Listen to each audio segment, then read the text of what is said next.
Hey guys, I am Rob. This is a little man cave on the prairie, and today we are going to talk about getting 33s onto a tracker. Okay, first of all, you are not going to just, slap on 33s and get them onto a tracker. That's not going to work.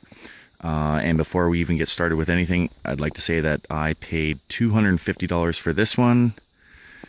I paid $250 for that. My window's open in my truck.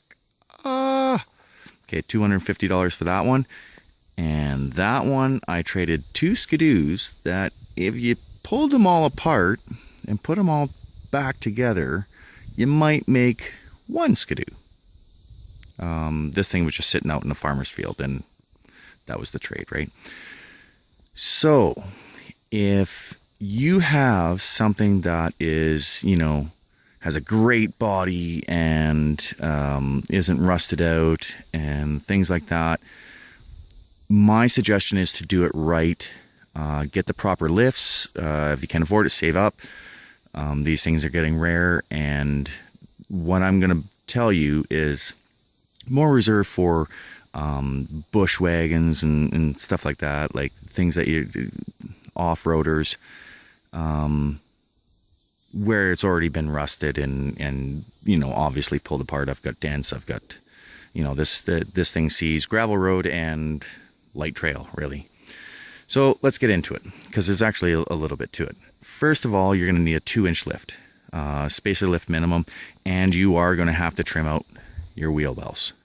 I trim mine back probably about 2.5 inches back on the back here, and as I got closer to the top, I went more towards 1 and then just kind of tapered out.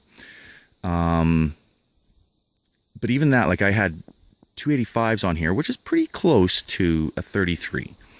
285 75s, and they tucked up. I had them on sport rims, which are, I believe, half an inch, somewhere in there, more negative offset than a stock rim. If you'll notice over here that these are 31s on a stock rim.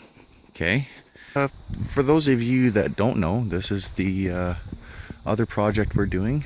I dovetailed the front and rear of these are all 389 trackers.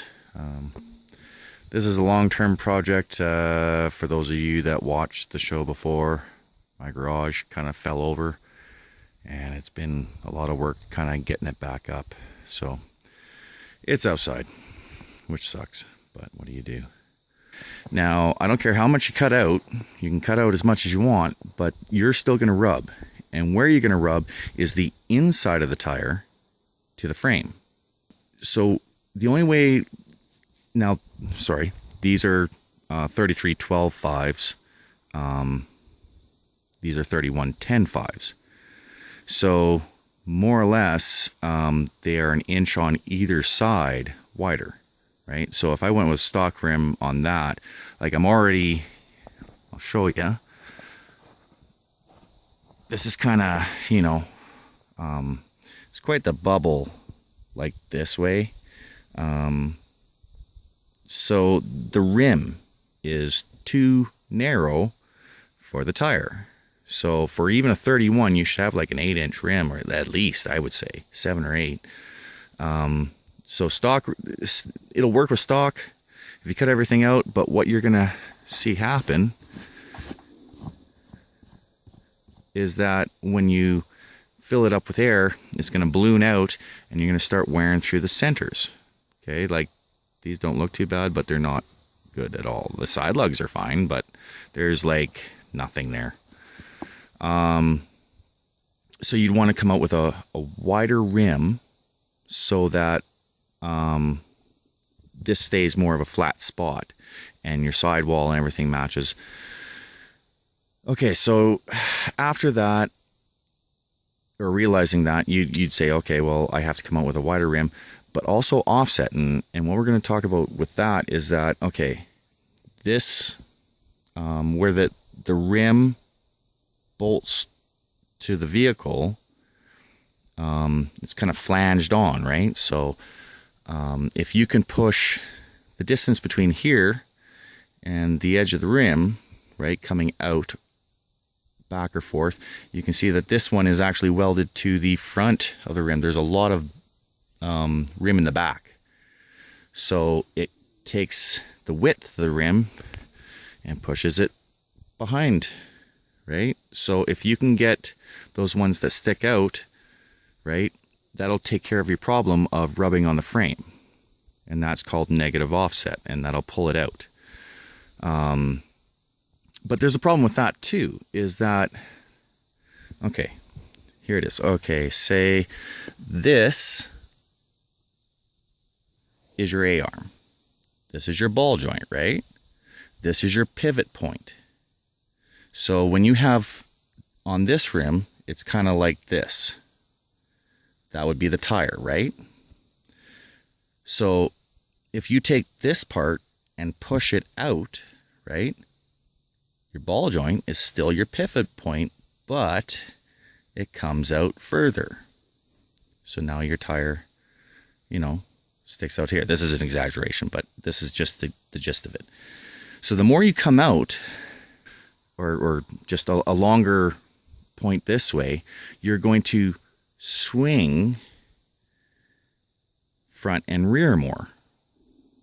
Okay, so you are going to have to take off, like, the difference between fitting a 31 on a stock and a 33 on a offset rim is that I actually had to take out more because of that longer swing, right? So it's try to figure it this way. Okay, if this is your my elbow is the pivot point and you're swinging like this, right? Okay, now you go with an offset rim or a wheel spacer, same thing, and you come out. It's a bigger distance when you come over here. So you're going to have to come out with an offset rim. You're going to need the 2-inch spacer, and you're going to have to trim your wheel wells, and probably more at the back than you will at the front. You're only going to come up so much. So that's pretty much that. So if we go back over, I got a really good deal on, remember I said that in other videos that I was going back to a 31. But the problem is that, well, it's winter in Canada, and this tire is going to give me a lot more flotation. I am going to go back to the 31s, which I do have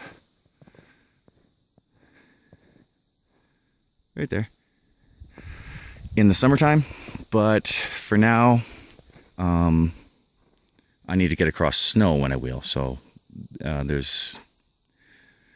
wider and they're gonna give me a lot more flotation. Okay, another thing that you will have to do is you're going to have to get in behind here and right where this corner is. Remember, you've got all your plastics removed. In this corner, I have to fix that. As it comes around into the bottom, you're going to have to bash that in. I like light taps so you can make it, you know, kind of look nice. But that's going to have to get pushed back so that everything swings a little neater. But that's about, well, and the camber bolts. We just did a video, if you guys want to learn about camber, which is keeping, you know, the lines of your tire, because when you do the lift, your tire is going to kick in at the bottom. We explained all that in the last video. If you want to know about that, just go ahead and watch that after this one. So that's fitting 33s on. Like I said, I don't recommend it if you've got a beautiful tracker. Don't go cutting them apart or anything. Like I said, these things are getting rare. And I just wanted to just kind of shoot through that with you guys. There's a lot of questions about it and stuff, so I just figured to make a quick little blast. But if you guys like that and you guys want to see more, just give a share and a like and subscribe, and we'll get more out to you. Thanks, guys.